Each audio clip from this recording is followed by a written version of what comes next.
Welcome to our channel. నేను యజ్ఞమూర్తి. సంక్రాంతి సీజన్లో 2025 సంక్రాంతి సీజన్లో 3 సినిమాలు బరిలో దిగాయి.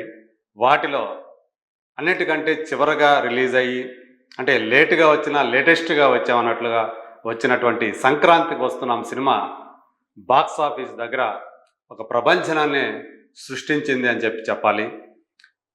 పెట్టుబడి పెట్టిన వాళ్ళ అంటే నిర్మాతను కాకుండా ఆ సినిమాని ఎవరైతే నమ్మి దాన్ని డిస్ట్రిబ్యూట్ చేశారో దాన్ని నమ్మి డబ్బులు పెట్టారో ఆ బయ్యర్లు కానీ వాళ్ళందరూ కూడా భారీ లాభాల్ని అందుకోవటం చాలా స్పష్టంగా కనిపిస్తుంది.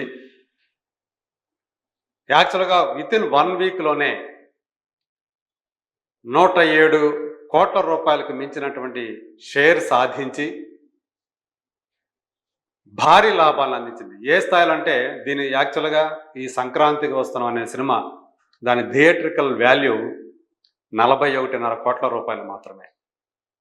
అట్లాంటిది ఆ 41.5 కోట్లు దాటేసి ఇంకా 60 కోట్ల రూపాయలకు పైమించి లాభాలు అందించడం అంటే మోర్ దాన్ 150% లాభాలు రావటం మనం చూసాం. సో లాంగ్ రన్లో దాని లైఫ్ టైంలో ఆ లాభాలు ఏ రేంజ్కి వెళ్తాయి ఏంటి అనేది ఇంకా మనం వేచి చూడాల్సి ఉంది. ప్రస్తుతానికైతే ఇంకా ప్రిడిక్ట్ చేయలేని పరిస్థితి, అంత బాగా ఆ సినిమా రన్ అవుతుంది. అయితే సరిగ్గా 5 ఏళ్ల క్రితం ఇదే సంక్రాంతి సీజన్లో విడుదలైనటువంటి ఒక బ్లాక్ బస్టర్ సినిమాతోటి ఇప్పుడు సంక్రాంతికి వస్తున్నాం సినిమాని పోలుస్తున్నారు. అది మనం స్క్రీన్లో చూస్తున్నటువంటి అలవైకుంఠపురంలో, అది 2020 సంవత్సరంలో సంక్రాంతికి వచ్చి మహేష్ బాబు అలాగే అనిల్ రావుపూడి కాంబినేషన్లో వచ్చినటువంటి సరిలేరు నీకెవరు అనే సినిమాతోటి పోటీ పడి విజేతగా నిలిచింది. 2 సినిమాలు బ్లాక్ బస్టర్సే, కానీ ఎక్కువ బ్లాక్ బస్టర్ అయిన సినిమా, విజేతగా నిలిచిన సినిమా అలవైకుంఠపురంలో. అల్లు అర్జున్ కథానాయకుడిగా త్రివిక్రమ్ డైరెక్ట్ చేసినటువంటి ఆ సినిమా దాని కలెక్షన్స్ ఎలా ఉన్నాయో అంటే మొదటి వారం పూర్తయ్యే సమయానికి ఆ సినిమా కలెక్షన్స్ ఎలా ఉన్నాయో సంక్రాంతికి వస్తున్న సినిమా కలెక్షన్స్ కూడా దాదాపు అదే తీరులో ఉండటం ఇప్పుడు చాలామందిని ఆశ్చర్యపరుస్తూ ఉంది. ఒకసారి ఆ ఫిగర్స్లోకి వెళ్తే మొదటి వారం 2 తెలుగు రాష్ట్రాలకు సంబంధించి మొదటి వారం ఆ కలెక్షన్స్కి వెళ్ళేటప్పటికి అది 88 కోట్ల ప్లస్ వస్తే అలవైకుంఠపురంలో సినిమాకి వితిన్ 1 వీక్ మనం మాట్లాడుకుంటుంది. అదే వారం టైంకి సంక్రాంతికి వస్తున్నాం కూడా 89 కోట్లు, అది 88 కోట్ల ప్లస్ అయితే ఇది 89 కోట్ల ప్లస్ తెలుగు రాష్ట్రాల వరకు. అలా 2 దాదాపు సిమిలర్ నంబర్స్ని అవి క్రియేట్ చేయటం అనేది చాలామందిని ఆశ్చర్యపరుస్తున్నటువంటి విషయం. అలాగే ఇంకో విషయం ఏంటంటే ప్రపంచవ్యాప్తంగా చూసుకున్నప్పుడు అలవైకుంఠపురంలో 110 కోట్ల ప్లస్ షేర్ని రాబడితే వితిన్ 1 వీక్ ఇది సంక్రాంతికి వస్తున్నాం సినిమా 107 కోట్ల ప్లస్ షేర్ సాధించింది. అంటే జస్ట్ రెండిటికి కూడా ఒక 3 కోట్ల షేర్ మాత్రమే తేడా ఉంది. కానీ షేర్ రూపంలో సంక్రాంతికి వస్తున్నాం కొంచెం తగ్గిన, గ్రాస్ పరంగా చూస్తే అలవైకుంఠపురం కంటే కొంచెం ఎక్కువగా ఉందని చెప్పేసి మనకు తెలుస్తోంది. అలవైకుంఠపురంలో మొదటి వారం పూర్తయ్యే సమయానికి 177 కోట్ల గ్రాస్ సాధించింది వరల్డ్ వైడ్గా. అదే సంక్రాంతికి వస్తున్నాం సినిమా చూస్తే 183 కోట్ల గ్రాస్ సాధించింది. అంటే 6 కోట్ల గ్రాసు ఎక్కువగా సంక్రాంతికి వస్తున్నామే సాధించింది. సో ఆ పర్సంటేజ్లో ఉన్నటువంటి తేడాలు, అలాగే ఇప్పుడు అంతా కూడా జిఎస్టీ కాబట్టి దాంతో వచ్చినటువంటి ఆ లెక్కల పరంగా చూసుకుంటే షేర్ కాస్త తగ్గింది అనుకోవాలి.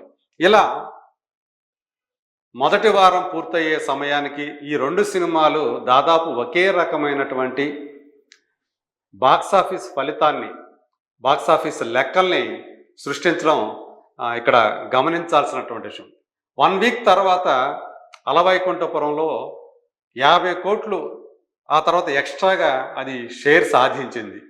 మరి ఇప్పుడు అలవైకుంఠపురంలో సినిమా కూడా అదే తీరున ఇది కూడా 50 కోట్లు అంతకు మించినటువంటి షేర్‌ని కలెక్ట్ చేయబోతుందా రాబోయే రోజుల్లో అనేది అది ఒక్కటి మనం గమనించాల్సినటువంటి విషయం.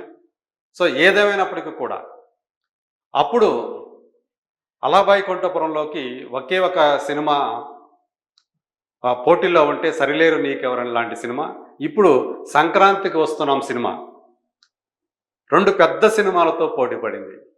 ఒకటి గేమ్ చేంజర్ అయితే 'రామ్ చరణ్' గేమ్ చేంజర్ అయితే, ఇంకొకటి బాలయ్య బాబు 'డాకు మహారాజ్'. ఈ 2 కూడా 'సంక్రాంతికి వస్తున్నాం' కంటే కూడా పెద్ద బడ్జెట్ సినిమాలే. 'డాకు మహారాజ్' ఒక రేంజి బడ్జెట్ అయితే, అంటే 'సంక్రాంతికి వస్తున్నాం'తో పోలిస్తే ఆల్మోస్ట్ డబల్ అనుకోండి దాని బడ్జెట్.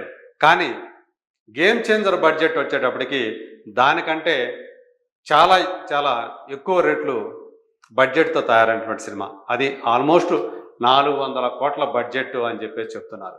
అదే 'సంక్రాంతికి వస్తున్నాం' సినిమా దగ్గరికి వచ్చేటప్పటికి అది 60 కోట్ల నుంచి 70 కోట్ల బడ్జెట్తో మాత్రమే తయారైనటువంటి సినిమా. దీన్ని బట్టి ఆ 2 సినిమాలతో పోలిస్తే ఇది చాలా ఒక రకంగా చిన్న సినిమానే చెప్పాలి. అయినప్పటికీ కూడా బాక్స్ ఆఫీస్ దగ్గరకు వచ్చేటప్పటికి ఆ 2 సినిమాలను మించి పెద్ద సినిమాగా నిలబడటం అనేది గమనించాల్సినటువంటి విషయం. అంటే సంక్రాంతి సీజన్లో ఏ తరహా సినిమాలు బాగా ఆడతాయి అంటానికి కూడా ఇది ఒక ఎగ్జాంపుల్గా కూడా నిలుస్తుంది. గేమ్ చేంజర్ వచ్చేటప్పటికి ఒక యాక్షన్ డ్రామాగా చెప్పుకోవచ్చు. అలాగే 'డాకు మహారాజుకి' వచ్చేటప్పటికి ఒక ఎమోషనల్ యాక్షన్ థ్రిల్లర్గా మనకు కనిపిస్తుంది. కానీ 'సంక్రాంతికి వస్తున్నాం' అనే సినిమా టైటిల్లోనే ఒక సంక్రాంతిని పెట్టుకొని వచ్చింది. పైగా అది ఫక్తు ఫ్యామిలీ ఎంటర్టైనర్. సినిమా మొత్తం కూడా వినోదం మీదే ఆధారపడింది. హీరో పాత్ర కానివ్వండి, ఇద్దరు హీరోయిన్ల పాత్ర కానివ్వండి, అలాగే హీరో కొడుకుగా బుల్లిరాజు అనే ఒక చిన్న బాబు పాత్ర కానివ్వండి, అలాగే మిగతా ఈవెన్ విలన్లకు కానివ్వండి, అలాగే తండ్రుల క్యారెక్టర్లు కానివ్వండి, వీటన్నిటి చేత కూడా ఆల్మోస్ట్ అన్ని పాత్రల చేత ఆ నవ్వు తెప్పించడమే, నవ్వించడమే ఈ సినిమా ఘన విజయానికి దోహదం చేసింది. అంటే అందరూ కూడా ఇంటిల్లిపాది అందరూ కూడా కూర్చొని సరదాగా నవ్వుకుందాం, సరదాగా ఎంజాయ్ చేద్దాం అని ఆశించే వాళ్ళకి నిజంగానే ఒక విందు భోజనంలాగా వచ్చిన సినిమాగా ఈరోజు 'సంక్రాంతికి వస్తున్నాం' సినిమా కనిపిస్తోంది. అనిల్ రావుపూడి డైరెక్ట్ చేసినటువంటి ఈ సినిమాని దిల్ రాజు ప్రొడ్యూస్ చేశారు. ఇదే దిల్ రాజు ఇదే సంక్రాంతి సీజన్లో గేమ్ చేంజర్ అనే సినిమా ముందు రిలీజ్ చేసి బాగా భారీ నష్టాలు చవిచూసి ఒక ఆందోళనలో ఉన్న పరిస్థితుల్లో ఈ 'సంక్రాంతికి వస్తున్నాం' అనే సినిమా ఆ నష్టాల్ని చాలా వరకు పూడ్చే సినిమాగా ఒక ఆశని కల్పించింది. అలాగే ఈ 'సంక్రాంతికి వస్తున్నాం' సినిమాను నమ్ముకున్న దాని మీద పెట్టుబడులు పెట్టిన వాళ్ళందరినీ కూడా వాళ్ళ ముఖాలు తళతళ మెరిసేటట్లు చేస్తూ ఉంది.